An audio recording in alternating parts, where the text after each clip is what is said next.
Relations between Japan and China are increasingly shaped not only by military developments and geopolitical competition, but also by the narratives each side constructs about the other.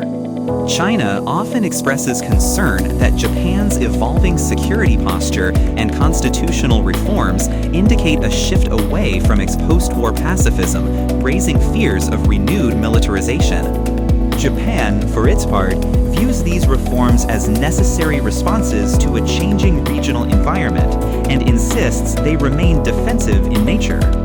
These mutual suspicions are compounded by contrasting media ecosystems, political ideologies, and public expectations, which make it difficult for both countries to interpret each other's actions objectively. Well, I think a good starting point for us to look at where relations are today is to go back to 2010.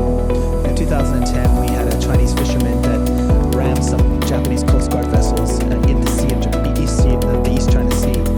And this, I think, began the negative spiral of the current cycle of the Sino-Japanese relations, in that the fisherman was arrested by the Okinawan government.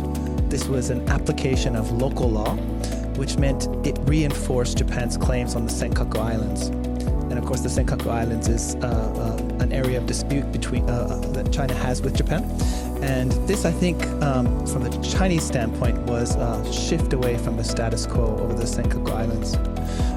Later, 2 years later, the Senkaku Islands were nationalized under the Democratic Party of Japan's, and this was further seen by the Chinese side as a breach of the status quo.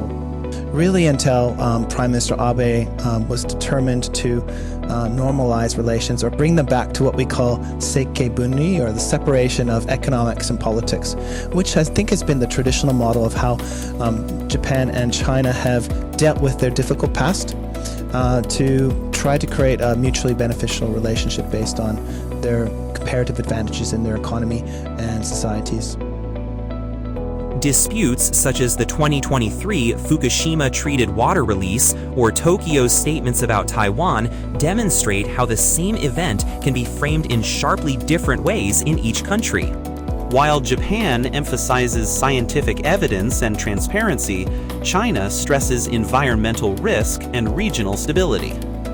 Bridging these gaps will require not only accurate communication from governments, but also deeper educational and cultural exchanges that allow citizens to see beyond official rhetoric. My point is how we think about education. And if you go to China and you go to Korea and you go to Japan, that kind of critical engagement of history is not the way we learn about history.